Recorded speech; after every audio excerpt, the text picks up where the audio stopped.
I'm wearing my flashy, beautiful tie I wore on stage with Aretha Franklin in honor of my talking today about Clive Davis. Clive Davis and I have a great history together. It kind of started back after I produced a song for Stacey Lattisaw called Let Me Be Your Angel. And I got a phone call from Clive, and Clive said, how did you learn how to make that kind of record? I said, well, I'm from Kalamazoo, Michigan. You know, Motown's not far away. Curtis Mayfield, Chicago's not far away. And all the stuff I hear, pop music and jazz and soul and everything I hear in Michigan. He said, oh my God. He said, well, you ought to produce some stuff for me. I said, I'd love to. He said, well, why don't we first do like Angela Bofield? I said, oh, she's a great singer. So we went in to make like 3 hot albums for Angela Bofield, you know, and a hit I wrote for her called Too Tough. But a lot of the music at that time he was picking out for Angela. So I was kind of getting a groove with how he liked to have things. Pick a song, he didn't mind me putting my treatment to it, unless he loved the demo. And if he liked the demo, he would say, well, I really love the demo. I said, okay, well, I'll keep some of those things in there. But his thing was really like, if I gave him what he loved, I knew I'd hear it everywhere. I knew it'd be around the world. So that was a wonderful thing about Clive Davis and Arista Records at that time. Phyllis Hyman he brought to me. Then Aretha Franklin, and that was a beautiful thing. I was supposed to work with Dionne Warwick, and I wrote a lot of songs for Dionne Warwick when I saw her. And she wasn't that hot on the music I was bringing to her. So I called Clive and said, Dionne didn't really hear the songs I brought, like 13 different songs. He said, don't worry. He said, how about Aretha Franklin? I said, Aretha Franklin, God. And that was a wonderful thing because he said, just give her a call. After I spoke with her, then we went on to make a lot of smashes together. And that's due to Clive Davis bringing us together. Even the song with George Michael, A New Waiting for Me. And even a lot of duets with Aretha, like James Brown, Give Me Your Love, and Whitney doing a duet with her, and Elton John doing a duet with her, and Peter Wolf from his band Jay Giles, and Carlos Santana playing, bringing Clarence Clemens on. So we had a lot of great success. And then came on with Whitney Houston, How Will I Know, and all the 7 number ones we had with all that music, over 19 songs of Whitney. So Clive Davis and I have a great history together. And when I first got Tarp Band Studios here, a song called We Don't Have to Take Our Clothes Off, Jermaine and Stewart together. So just a lot of great music together. And most recently, happy to have a number 1 right now in the UK called Higher Love. Something I cut in '89 to make Whitney happy in the studio, put a choir on it. She blew it out. At that time, it only came out in Japan. But here 30 years later, number 1. So bless our hearts. I want to thank Kygo for his lovely remix. I want to thank Clive and all the team working hard, and Whitney's estate, and celebrating Whitney's life 7 years after her passing. So it's a big to-do right now. So again, gratitude to Clive, happiness, and that we do a lot more in our future. Most recently, I went to Outside Lands. Massive amount of people's out there, massive amount of people. I mean, like a revival of music out there. Met Kygo out there, and clean cut with a white sweatshirt from Denmark, and very kind of sweet.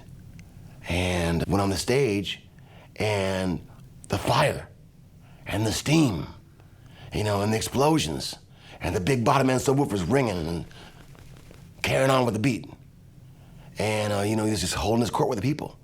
So it was wonderful to see him do what he was doing. I got inspired by it. You know, festivals back in the day, you know, love festivals.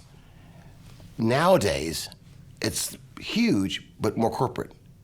Very clean, you know, lots of porta potties, lots of everything to make things, you know, people comfortable.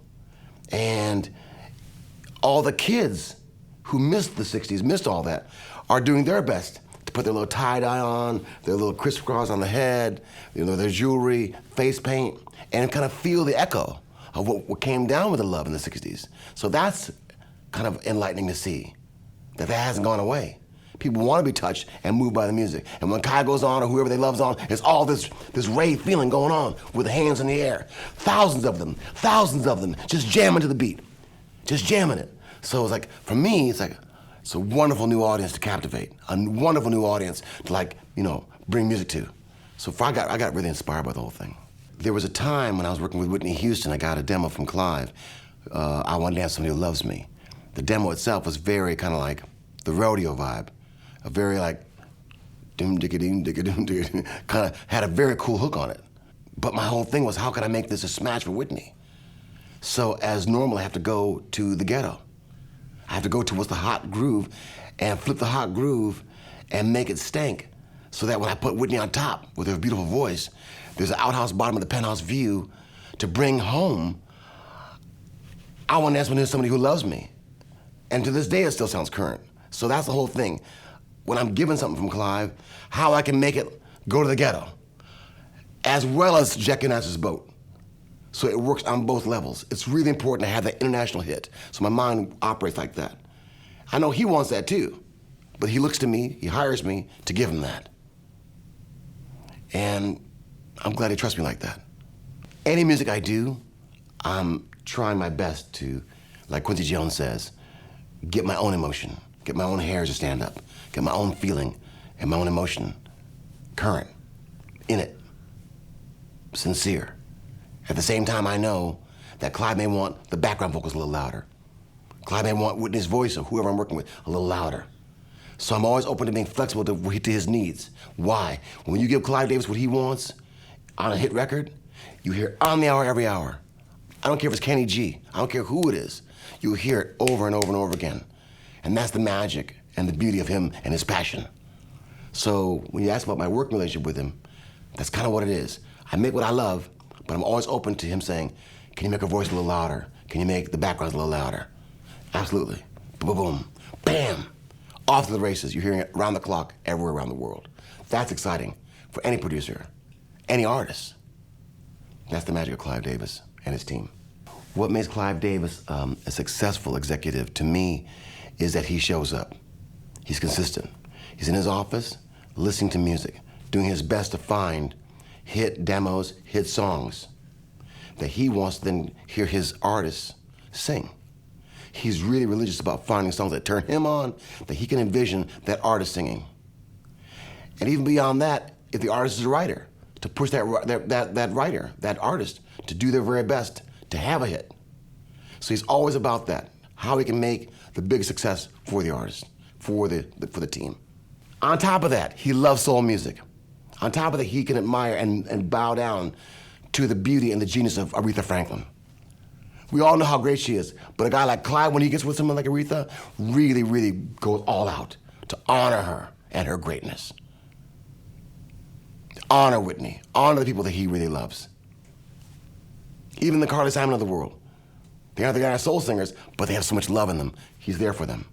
Look at Carlos Santana with the breakout of Smooth, their second biggest record in history. Gave Carlos a lot of love on Smooth. Helped putting the song together with his team, making sure it was the right thing, and heard it everywhere. When Clive gets it right, he gets it right. Clive got inspired when he came to San Francisco, Monterey, the Jazz Pop Festival in Monterey. You know, seeing Janis Joplin, Hendrix was there, seeing all the hot music at that time, turned him on to, wow, the next wave coming, that he could then get down with, bring back to CBS, and have a new wave of sound. So he's a visionary like that. Sly and the Family Stone, the genius Sly. Clive was there to also make sure that people were hearing Sly and the Family Stone. Earth, Wind and Fire. And on a side note, one of my biggest artists is Laura Nyro. He was involved in her career too. So I'm just saying, you look around, he's had his hands in a lot of different pies because he has excellent taste. He has excellent taste. People have a destiny for themselves. I mean, his destiny is he's a leader. He wasn't just gonna stay a lawyer. He's a leader. And he's very opinionated about what he likes. It's not some fluke. He's very opinionated about what he likes, and he'll tell you kindly what he thinks is great, what he thinks is not so great, why he thinks it's not so great, why he thinks it is great. He's very opinionated about that. And he likes to be in that position. He likes to be in the position, ladies and gentlemen, I want to present to you the next biggest thing. Bam! He likes being that catalyst of bringing to you what he feels would be the next biggest thing, and he's got a great ratio for it. I'm inspired to speak about Quincy Jones. Quincy Jones I call Borda, means older brother. He calls me Chorda, means younger brother. That in itself is very inspiring to me, that he would think of me as a brother. When I look back on my career, Quincy Jones was the one that said, you know, you might want to take producing more seriously. People need more help in making records now, producing records. You'd be really good at that. I said, okay. really take that more serious. I said, okay. So he's been there like a mentor toward me early on in my life. And when I hang out with him, I'm always impressed how sharp his mind is on the stories and things that he's done in his life. He can recall at a split second who he was talking to, what he was doing, or how Picasso in Italy was, over wine with him and took a little bit of salt and put it on the table and then drew into it with a pencil a beautiful fish, and then after you did the fish, gave it to Quincy. So these type of stories, or hanging out with Duke Ellington, hanging out with Count Basie, doing the charts for, with no piano, just off his mind, off his brain, all the charting for Frank Sinatra. It's just got so much in him that you have to kind of just sit and just kind of go, whoa. It's like a mountain talking. And you can see why his work with Michael Jackson is so dazzling. Quincy's middle name is Delight. When you see him in the studio, he's partying, he's rocking. He has to really feel it. He's the one that always taught me, you want to be the kind of person that keeps the atmosphere so beautiful, so clean, that when God walks through, you capture God. So that's Quincy's kind of thinking that teaches me to be that way in the studio and to be kind of relaxed in the studio so you can get the best of people.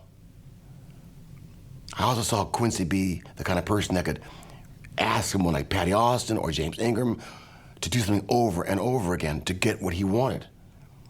I mean, Patty could go out there and do a killer version of something. He would say, that was great, do it again. So I started watching him, with that kind of mentality too. Then I see Quincy at his house. And over he'll invite Lionel Richie, who's a friend of my life, and then the doorbell will ring, it'll be Richard Pryor. And Richard's so, not like you think he is. Richard's humble. Richard's like this.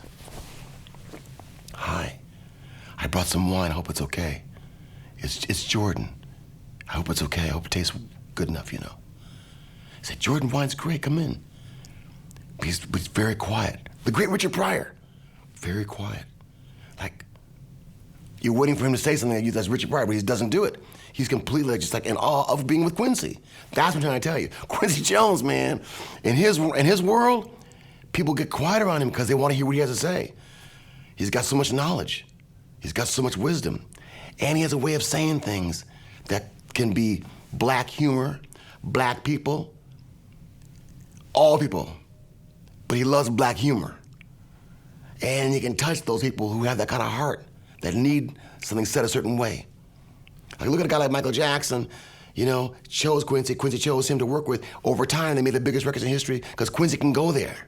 So I have a lot of respect for Quincy Jones. A lot of respect for Quincy Jones. I can't say how we first met, but I can say it's always been staggering, right down to him bringing the Warner Brothers jet from LA to our airports up here with a young Tevin Campbell, his brand new star that I'm going to be producing with Tevin's mom and his team to come meet me. So Quincy's always like over the top like that. In the door he'll come and, looking for the best for young Tevin Campbell, who became massive star. And also Quincy's, through him, we know Greg Fillinganes, we know all Jerry Hay. Jerry Hay, the horn guy, I started using on my sessions for Stacey Lattisaw. Just all this intermingling because of Quincy, what he would be around, you wanted to be around it, because they were the best. They are the best. John Robinson on drums, Louis Johnson on bass. All these things he would bring in. Even young David Foster. Before David Foster became the big producer, he's with Quincy Jones. So you gotta think, damn, man, Quincy was just drawn from everybody who he knew was great. Bring him in those sessions. Bring him in those sessions to make the best music. Quincy Jones, early in his life, was a fantastic horn player, trumpet, and worked with a genius named Lionel Hampton. Lionel Hampton played the vibes and drums and was really one of the first rock kind of energy guys. He played jazz, but his energy was like rock and rhythm. Just really swung his ass off. And so Quincy saw that as a young kid joining his band. He saw how hard and driven Lionel Hampton was. And Lionel was the kind of person, stop the bus, pull the bus over, Everyone set up all the music. It's just a jam. We're gonna play right now. I feel like playing. So Quincy saw that too. How spontaneous it was. Just the love of music, not about the show, just play. So these things affected him. Then when he met with Ray Charles when he was a young guy, he sees Ray Charles, doing well in Seattle of all places. Here, young Ray Charles is killing it. And he's so genius that they become best of friends. And it was actually through Quincy that later on in my life, he says, would you like to produce Ray Charles? I said, yes, my God. He said, well, he's intense. I said, yeah, I know. He said, well, go ahead and do it then. And I did. So I'm saying that's again through Quincy. Quincy's a musician. He's studied with this beautiful lady in France to learn how to arrange, to learn how to hear the bottom, the middle, the top. And for anyone who's into music, we learn from Quincy Jones. We learn how to do things better.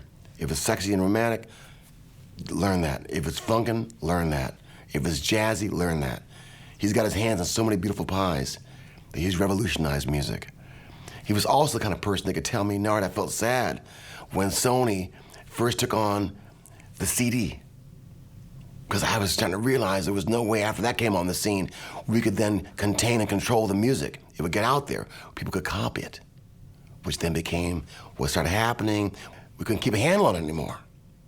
So he was that kind of person to be enlightened, to see what was going on.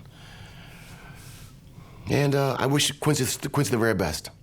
I saw him recently for a big birthday party in LA, and he hung out with Oprah Winfrey. I met Oprah with him. There was a big line of folks that wanted to come say hi to him. He's beloved. In the music industry and all industry, he's beloved. You have to also look at the thing he did, all the music he's done for films. Just sounds, themes, visionary.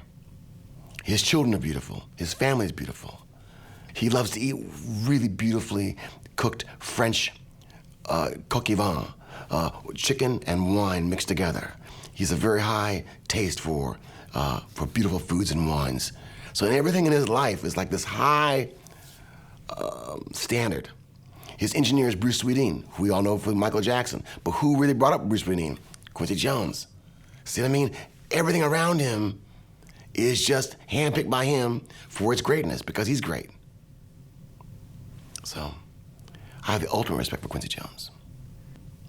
Quincy Jones, I always use that phrase, the outhouse bottom with the penthouse view. The outhouse bottom with the penthouse view.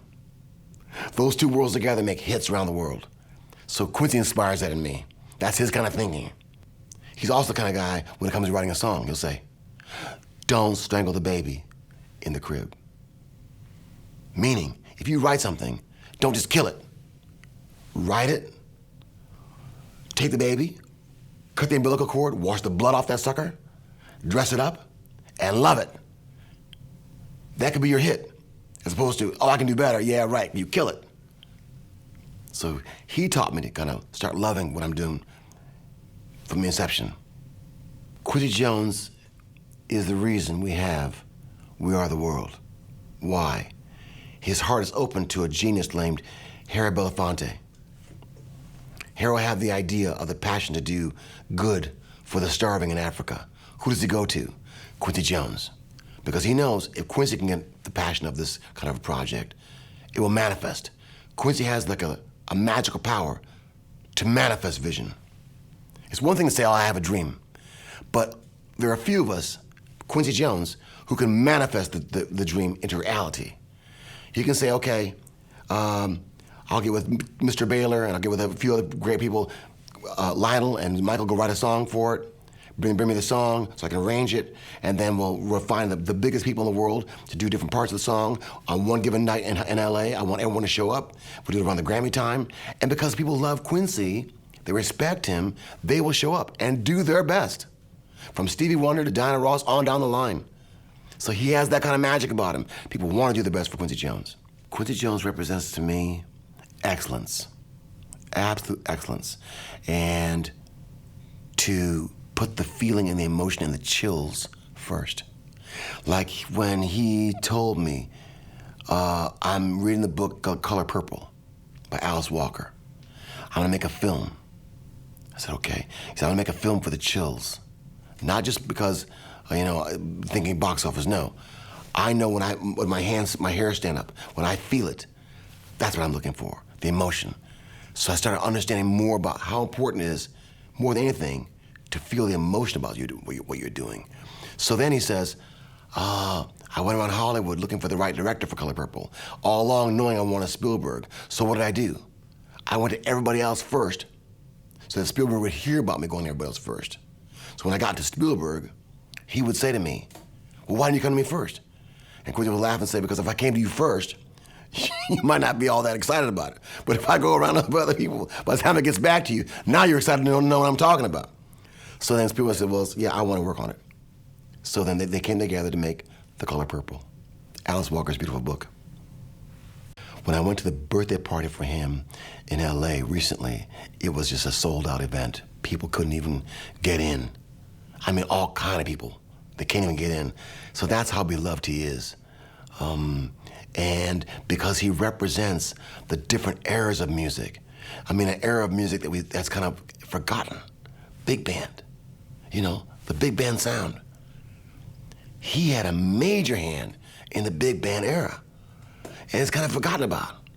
But because he went there, lived there, knows that music, jazz opens you up to do all kinds of other music. Once you can identify jazz, then if you say, okay, I want to do rhythm and blues, you can go into rhythm and blues. You say from jazz, I want to do rock. You can go into rock. You can do anything you want from jazz because jazz is so broad, the education and wisdom of jazz is so deep that once you master that, then you can go on into any other thing you want to do. So Quincy has done that so many times. When you think about his legacy, it's because of his background with Ray Charles, Lionel Hampton, all the greats of the big band era, being blessed to work with the great Frank Sinatra, who loved him, let him do his thing with Count Basie, all the great things he did back in the early 60s, into the pop world of, my girl. It's my party and I'll cry if I want to, cry if I want to, cry if I want. You would cry too if it happened to. So all that thing, just getting his feet wet, and he realized that if he didn't do that song at that right time, Phil Spector had got a copy of the song, was gonna go cut it. So he got with Leslie Gore overnight to cut that song in the studio to get it out right away. So Quincy, he's like, he doesn't sleep. He doesn't sleep. He knows when he wants to do something, he just does it. He's a hot shot, and when you go to his house, there are 12 projects on the thing. From a Broadway play, to his book, to the movie, and 2 movies, 3 artists in the studio. It's from him I get the concept, God, you gotta do a lot of stuff to survive in the music industry. He does. His own TV show, TV network, at one point, Vibe magazine to compete with Rolling Stone magazine. So he's kind of fearless. He's fearless. He doesn't mind going up against Rolling Stone magazine. He doesn't mind going up against anything. So that's what I learned from Quincy. Be fearless. I have a shirt I should be wearing right now. It says fearless. That's Quincy Jones, fearless. One last thing about Quincy I want to say, where he taught me the meaning of a #1 record. Lionel Richie had just put out a song called Dancing on the Ceiling. I thought it was good. Quincy would say, is it #1? I go, yes. He said, you learn by #1. Learn by what's #1. You can't argue with #1. You learn by #1. I said, right. And that was a very valuable lesson. Not about what we always like as a thing, what we prefer as a thing, but what is in fact #1. Well then, be a student and learn by that. Learn by what's making that thing #1.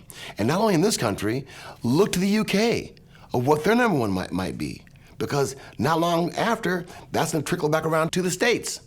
So Quincy was often, in making a hit for America, let's say, looking at the hits of the UK.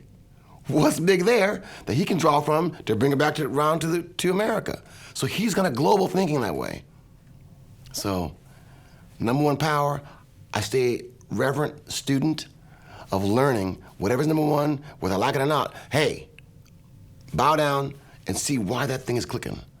What about it is making people respond the way they are emotionally? What I want to say right now is, Joel asked me to speak about Motown. I'm from Kalamazoo, Michigan, okay? An hour from Detroit. We knew the glory of Motown when we first heard the strains of Smokey Robinson's Shop Around with the Miracles, 59. Smokey Robinson was still like, early 20s, but his sound was magical. And he's an angel. He went on to make all kind of smashes with the Miracles, and even writing for Mary Wells, and she became the favorite of the Beatles to inspire them. Two Lovers and Beat You to the Punch and My Guy. And not only could he write My Guy and produce it, he could write My Girl and produce it for the Temptations. And I don't think there's even a more perfect record ever made than My Girl by the Temptations, if I'm honest. If you listen to the string arranging alone on My Girl, it's flawless. It's impeccable. The drum fills, the bass from James Jamerson, and the way the boys are singing from, Eddie Kendricks and David Ruffin and my man Otis Williams, who's actually the only living member left of the Temptations. But those early records and the intro of a song,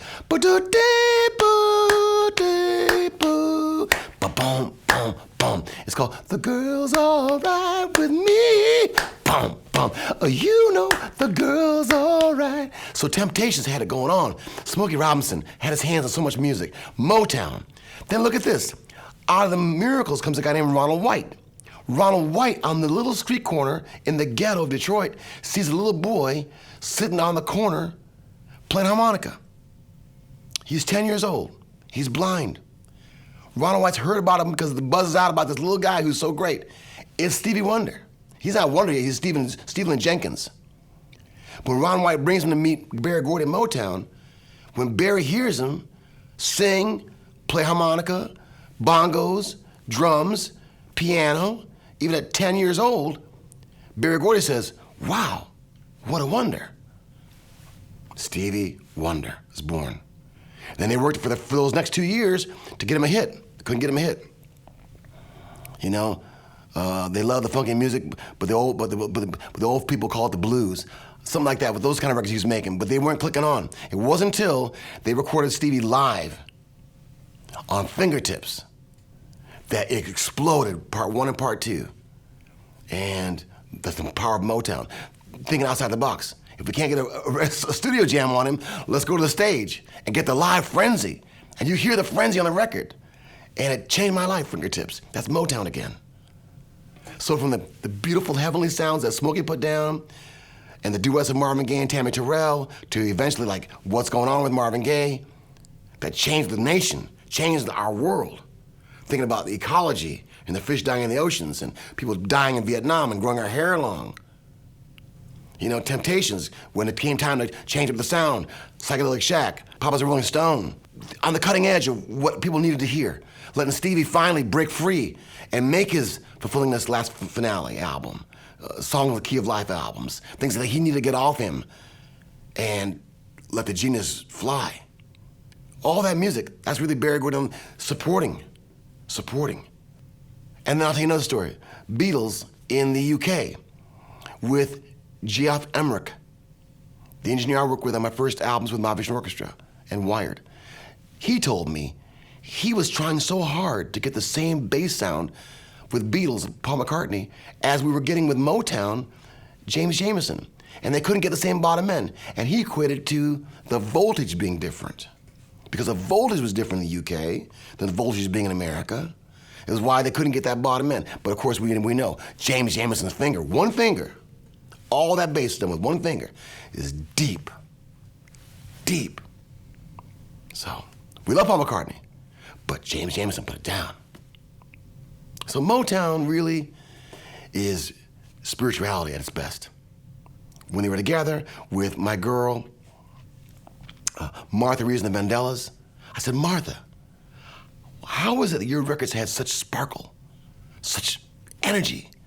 She goes, I was a secretary there. I knew the people. I knew if I paid those musicians more money for my sessions, they'd play their ass off. And they did. So Heat Wave, Dancing in the Streets, Quicksand, Jimmy Mack, Come Get These Memories. All those records for her, she's paying a little more money, and they're playing their asses off. And in fact, even on Come Get These Memories, one of my favorite songs when I'm really young in the roller skating rinks, is James Jamerson, the bass player, teaching Martha and the Vandellas the harmony parts at the piano. So the music depth is deep, man. It's not like just some cats being hired. They know their music, all of them. And the sound of vibes. I borrow the sound of vibes. I borrow the drum fill for Freeway of Love for Aretha to make the subconscious hookup of Detroit with Aretha. I learned it from Motown. So Motown's something else, bro. Where would we be without Motown? It's unthinkable. It's unthinkable. Like, where would you be without having the sky? Where would you be without having your life? Where would you be without being? Motown's part of our being. Like brushing your teeth, eating your food, eating fried chicken, having Thanksgiving, having Christmas. It's all those things. Music is so important. Can't imagine life without Motown. Can't imagine life without those beautiful songs. And to me, all we're ever trying to do right now is just be as good as they were. What they put down was so genius that we don't make music as good as they make anymore. We try to, I do, but the whole culture's changed so much. It's not about the music, it's about a beat. We've got beat conscious now, okay? But Motown not only had the beat, Motown had genius melodies within beats, man. Hall Dozier Holland, writing all those songs. Mickey Stevenson, writing all those songs. Smokey, Marvin, Stevie, all writing all those songs. It wasn't just a badass beat, it was the melody what he was talking about and the words coming down. So you have to give them a lot of props. They taught us how to do it, man. They taught us how to do it. Berry Gordy is a songwriter. Loved Jackie Wilson. Loved and helped write Lonely Teardrops for Jackie Wilson. And because of a heart as a songwriter, he loves the songwriters. And because of that, he nurtured songwriters, the best in the world, to make sure they came every day and wrote something every day. And out of that discipline, they wrote the baddest songs in the world. He helped finance that. He had worked in a car assembly place like Ford, where he learned how it's like an assembly line, putting things together for a car. He took the same mentality for Motown, like an assembly line. The songwriter, yes. The production cats in the studio, yes. You know, the artist, yes. The mixing of it, polishing it up, making the great cover, releasing on schedule, making sure the person gets it, played on all the radios. So it was a real assembly line thinking that he got from working the cars for now a music business. That's how Motown became so successful. And I think but the loan he took out in the very beginning was very small, like $1,500. You know, and a bomb with Smokey Robinson, they wanted to build something, and they did. I mean, to the point where in Chicago, because Chicago was heavy, but Chicago had to go, whoa, Detroit's on fire. And then you look at Diana Ross. She was a special person in his life, and they were really tight. She also worked there before she actually sang, and she was part of a group called the Primettes.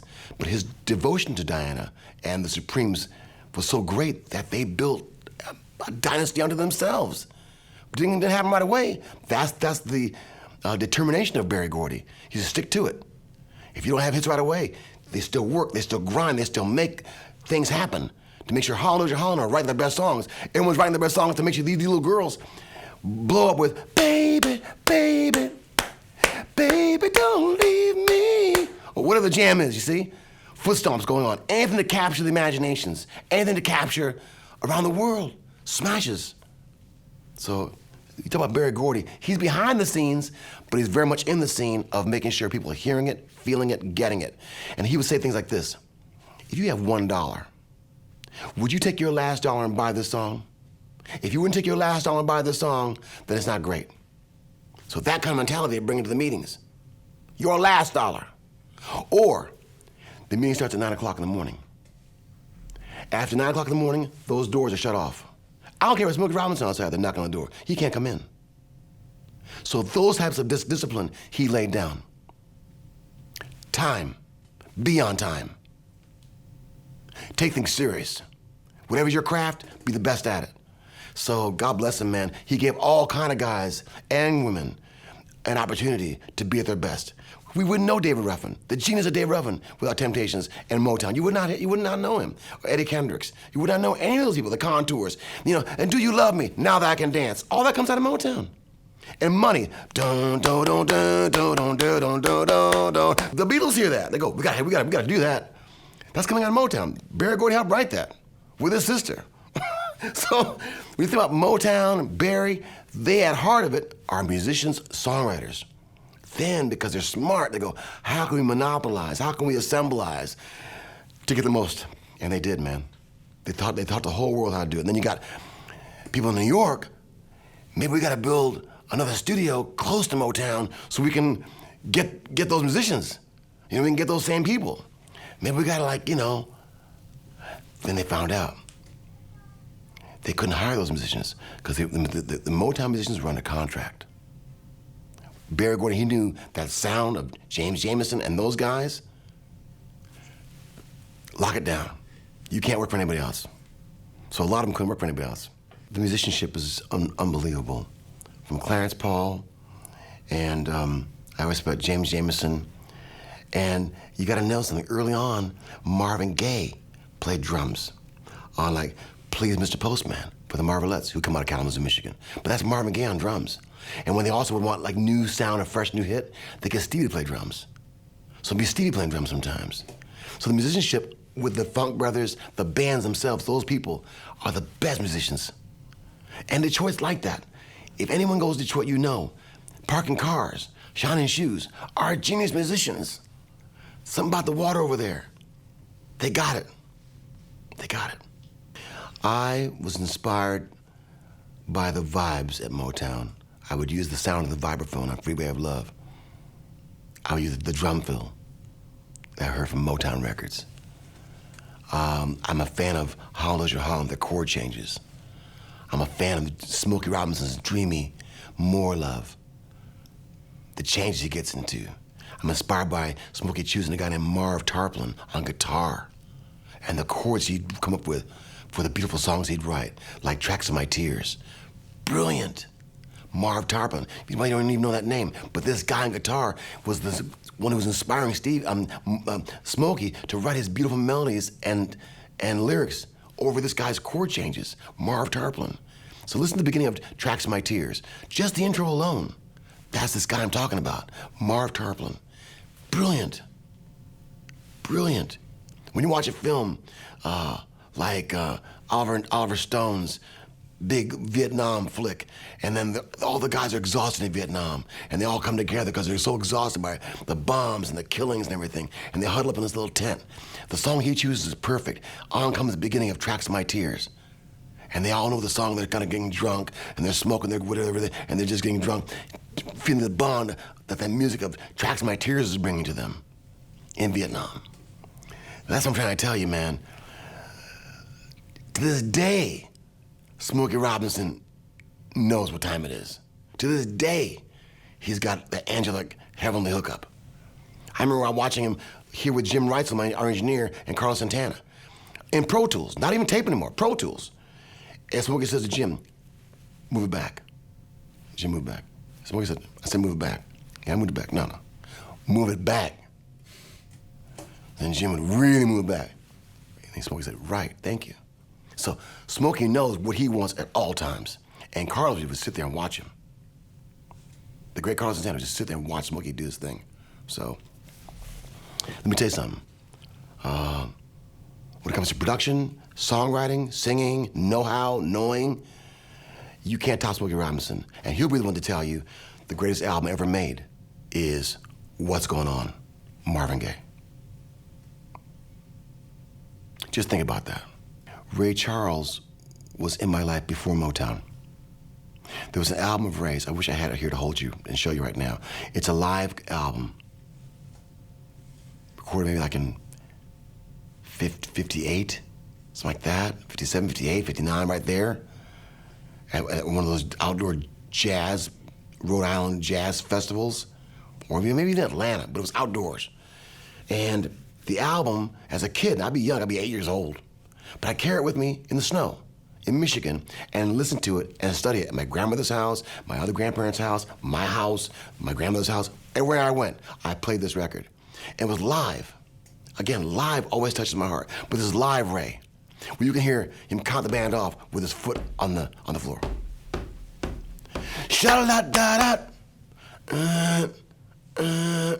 sha-la-da-da, pa-de-da-da, po-do-do-do-ya-da-dum-ba-da-da. boom, boom. Or a fast jam. Ba-da-ba-da, check-a-dugga, ba-da, check-a-dugga, ba-ba-ba-ba-bop, ba-ba-ba-ba-bop, check-a-dugga, the heels. And Ray, when I met him, he was like, stop. I wrote that out by my hand, and that's me playing alto sax solo.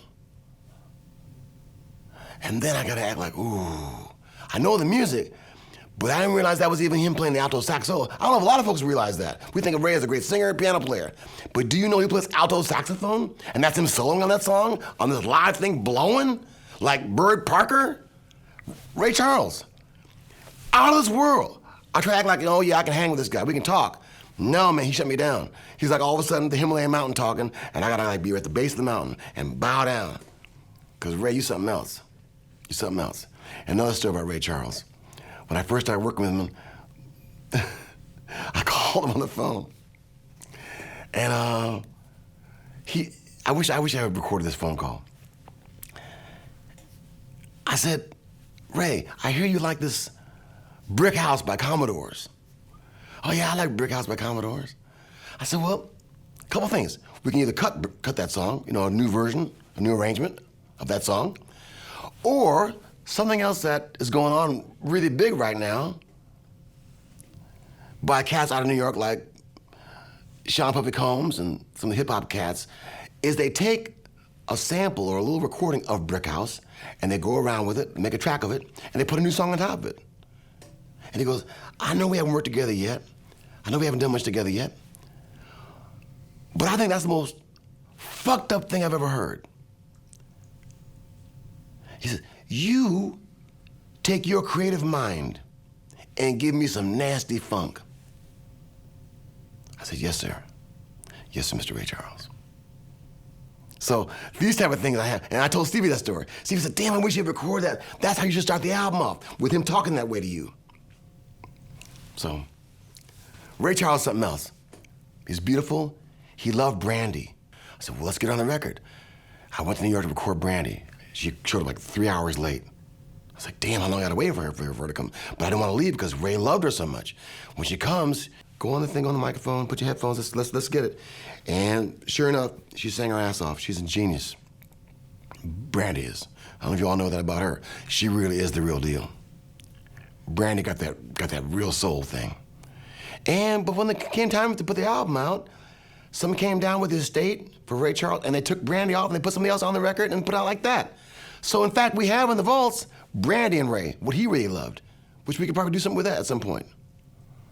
So Ray Charles to me, I'm glad I met him before he got sick. He was still strong, still vibrant. I could go in the studios, look around, see his keyboards, see where he'd mix, watch him, hear him tell me about working with Billy Preston, working with Willie Nelson, what he loved about music, sit in his lobby, hear the jazz that he wanted you to hear while you sat there.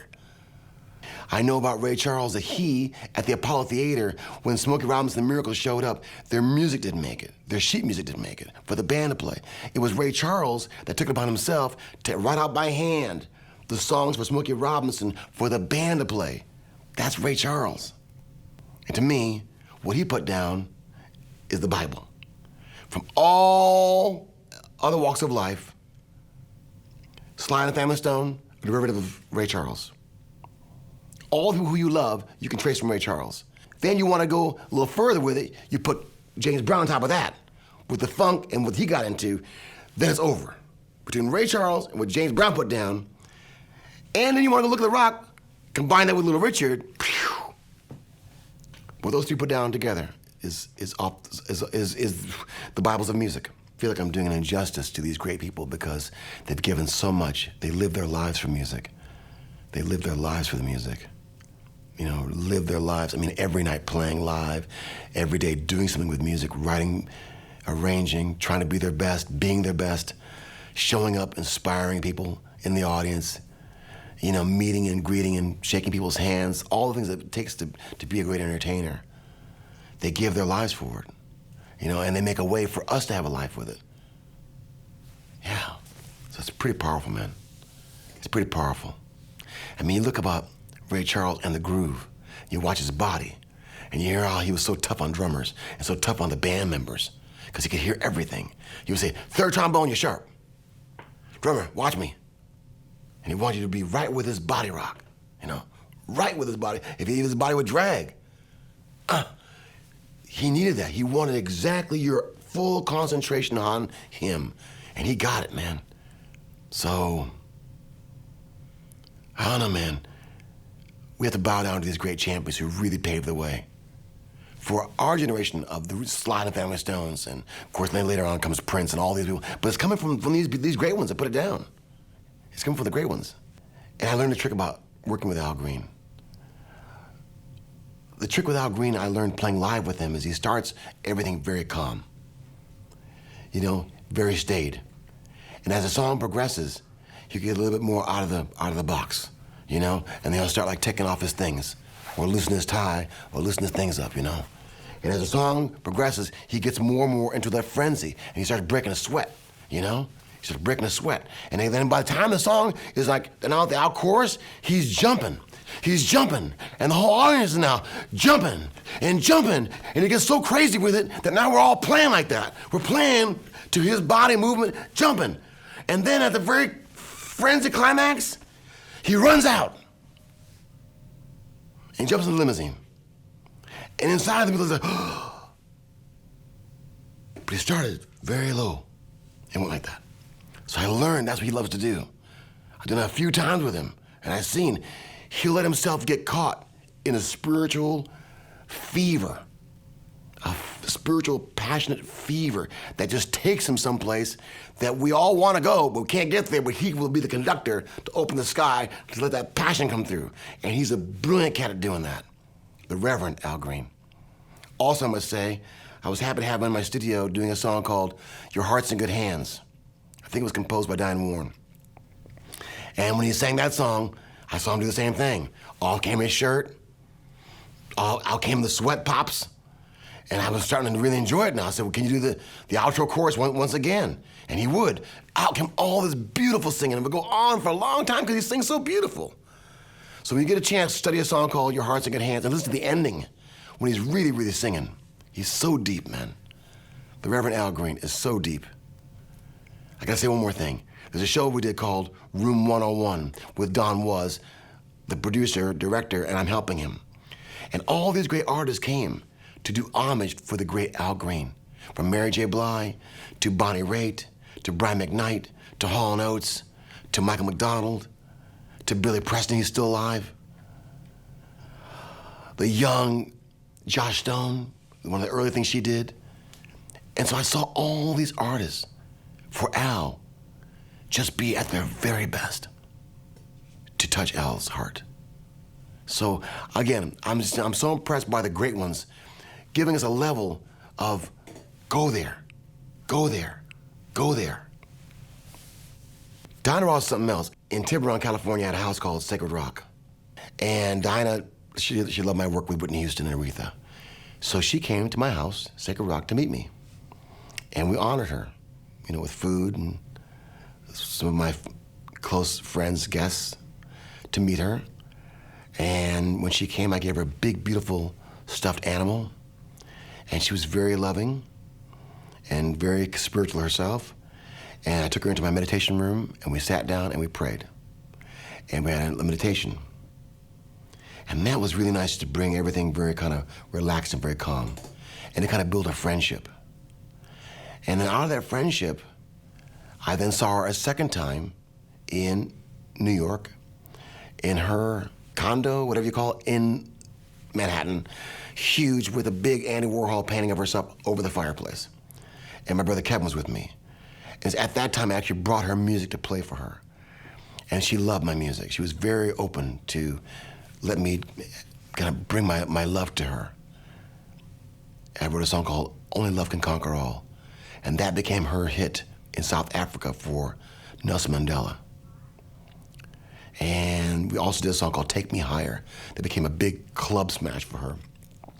And one that she wanted me to cover for her was called I Will Survive, the Gloria Gaynor jam. So I covered that too. And she did those 3 songs when she was honored at the Super Bowl, when they kind of dropped her in from the helicopter, Super Bowl, and she did my songs. So I was really honored. Wow, Dinah Ross do my songs. And in working with her, I realized she wanted to have fun.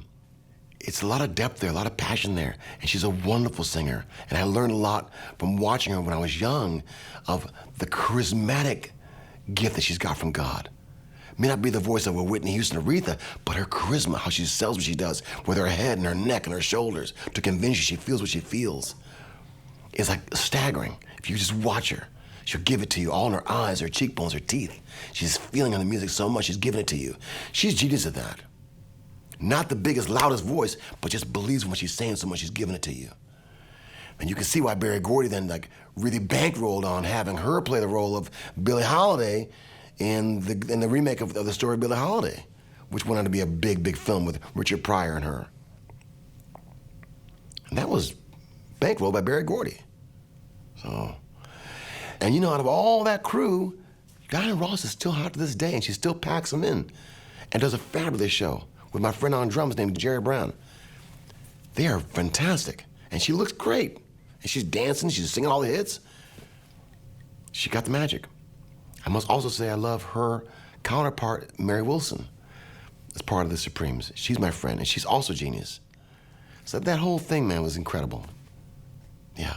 And my grandmother, Grandma Nellie, loved the Supremes. My grandmother had all their albums, and so we heard it nonstop. Everything that they would do would be on the radio, in her house, or on the record player, so we could hear and study that music. It's the best of Holland Dozier Holland, the best of the writing and the productions. What I want to say to Diana Ross, what I want to say to Mary Wilson, all the Supremes, Florence in Heaven, Florence Ballard, what I want to say to Berry Gordy and Stevie Wonder, Smokey Robinson and Marvin Gaye, Marvin's in Heaven, Smokey's still with us, Smokey's still sharp with us, love you Smokey, love you Stevie. What I want to say for all those greats who've lived and given us the very best of their lives with music is thank you. You showed us the way. You gave us the mantle and the trophy and the everything to know how to make great music for the future. You showed us how to modulate, how to make incredible chord changes, and how to keep it funky and swinging at the same time, and make the vocals sound sweet like candy in tune. So we really are very, very indebted to you. All the great pioneers of the 60s. And I'll even go a step further. Let's go over to the English invasion. Let's go over there. Those guys got so inspired by the sound of America and how they came back to America with their pop songs, but with the sensibilities of what Motown was doing. They weren't deaf. They were like wide aware of Mary Wells, the baddest singer on the planet. And little white girls in America didn't even know who Mary Wells was until the Beatles said, no, Mary Wells is it. Then they go, okay, we better discover who Mary Wells is. So the 60s really put down what we're still trying to get to this day, not only musically, but in our attitude. The young kids these days are still trying to understand wearing their little fringe vests and their little things on their heads and their little face paints to get back to the feeling of God. Let me love myself more. Let me love each other more. Let's get down with the music to feel love and passion in the music that started in the 60s. So we want to take our hat off again, homage to the great ones who lived their life with so much passion. I know you hear my voice in heaven. Ray, you hear my voice in heaven. Louis Armstrong, you hear my voice in heaven. You know, what a wonderful world. Yes, it is. That we celebrate you to this day. That what you put down helps us go forward in year 2019 to 2020 next year. On, that we bring you with us. We bring your magic with us. We pray that you'll stay with us because you did it right. Yeah, that's the truth of it. That's the truth of it. If you enjoyed the show, please subscribe on YouTube and Apple Podcasts. It means a lot to us if you give us a great comment, a great review, and keep watching us. Thank you very much.